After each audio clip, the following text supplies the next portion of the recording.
निवडणूक म्हणजे फक्त पैशांचा खेळ आहे का?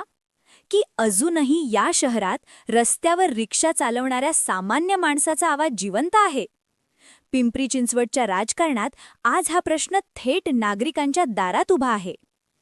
पिंपरी चिंचवड महानगरपालिका निवडणूक आणि प्रभाग क्रमांक 2 मध्ये रंगतदार रणधुमाळी सुरू झाली आहे. या रिंगणात महाराष्ट्र नवनिर्माण सेनेकडून एक नाव ठळकपणे पुढे येत आहे. सुनील भाऊ कदम, व्यवसायानं रिक्षाचालक पण विचारांनी राजकारण हादरावणारा एक सामान्य नागरिक. समोर मात्र मोठी आणि प्रतिष्ठित नावे आहेत. राष्ट्रवादी काँग्रेस पार्टीकडून विद्यमान नगरसेवक वसंत बोराटे, विशाल आहेर, रुपालीताई आल्हाट आणि माजी नगरसेविका अश्विनीताई जाधव मैदानात उतरले आहेत. त्याचबरोबर कविताताई आल्हाट यांना तिकीट मिळणार की नाही यावर अजूनही प्रश्नचिन्ह आहे. दुसरीकडे भारतीय जनता पार्टीच्या पॅनलमध्ये माजी महापौर राहुलदादा जाधव, माजी नगरसेविका सारिका नितीन बोऱ्हाडे, निखिल बोऱ्हाडे, निलेश बोऱ्हाडे आणि सोनल रवींद्र जांभूळकर यांचा समावेश आहे. मोठे पद, मोठी नावे आणि मोठे बॅनर, आणि त्यांच्यासमोर उभा आहे एक सर्वसाधारण रिक्षाचालक. एका नागरिकाने सांगितलं, नेते खूप पाहिले पण आमच्याकला माणूस कधी पाहिला नाही. दुसरा संतापाने म्हणाला, पैसे वाटणारे उमेदवार नकोयत, काम करणारा नेता हवाय. ही निवडणूक फक्त उमेदवारांची नाही, ही निवडणूक आहे मानसिकतेची. नागरिक पैशाला मत देणार का, की संघर्ष, प्रामाणिकपणा आणि सामान्य माणसाच्या जगण्याला मत देणार? सुनील भाऊ कदम यांचं म्हणणं स्पष्ट आहे, मी मोठा नेता नाही पण तुमच्यातलाच एक आहे. या निवडणुकीत विजय कुणाचा होईल हे निकाल सांगतील, पण लोकशाही जिवंत आहे की नाही हे नागरिकांचा कौल ठरवेल. मी कुणाच्याही पक्षाचा नाही, मी फक्त सत्याचा आणि सामान्य नागरिकाच्या हक्काचा आहे. I am citizen. नमस्कार, मी सुनील कदम, महाराष्ट्र नवनिर्माण वाहतूक सेना पिंपरी चिंचवड शहर व संस्थापक अध्यक्ष श्री नागेश्वर महाराज रिक्षा संघ मोशी डीमार्ट. या ठिकाणी आपण पाहू शकता मागं माझ्या डीमार्ट आहे. तर येणाऱ्या पंचवार्षिक पिंपरी चिंचवड महानगरपालिकेचं इलेक्शन डिक्लेअर झालेलं आहे, तारखा जाहीर झालेल्या आहेत. त्याच्यामुळं आमच्यासारखे कार्यकर्ते गेले कित्येक अनेक वर्ष या भागामध्ये काम करत आहेत, पण या कामाची दखल आम्ही सोशल मीडियावर आतापर्यंत कधी केलेली नाही. पण आता या इलेक्शन मध्ये लोकांपर्यंत पोहोचण्याचं माध्यम हे सोशल मीडिया आहे. आम्ही एक सर्वसामान्य घरातून आलेलो कार्यकर्ते आहेत आणि दिवसभर आम्ही आमच्या कुटुंबाचा उदरनिर्वाह या रिक्षा चालवतो.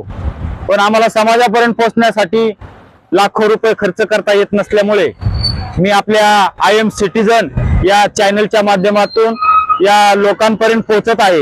याचा मला अभिमान वाटतो आणि मी तुमचं सहर्ष स्वागत पण करत आहे की तुम्ही माझ्यासारख्या सर्वसामान्य कार्यकर्त्याची माहिती घेत आहात आणि हे लोकांपर्यंत पोहोचवत आहात.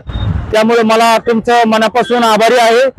आय एम सिटिझनचा एक सदस्य म्हणून मी आयुष्यभर आय एम सिटिझन या चॅनलशी प्रामाणिकपणे राहील व काम करेल.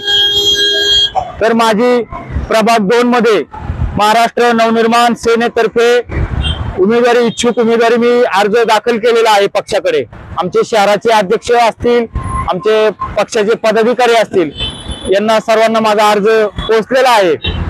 नक्कीच माझ्या कामाची दखल घेऊन उमेदवारी देताना प्रभाग 2 मध्ये माझा नक्कीच विचार करतील अशी मला आशा वाटते. आणि या कामाच्या जोरावर मी भविष्यामध्ये पक्षाशी एकनिष्ठ राहील, पक्षाशी कधी बेईमानी करणार नाही. मी नगरसेवक झालो तरी आणि नाही झालो तरी मी पक्षाशी एकनिष्ठ राहील अशी ग्वाही देतो. आणि धन्यवाद. माझं शिक्षण BSc MBA झालेलं आहे.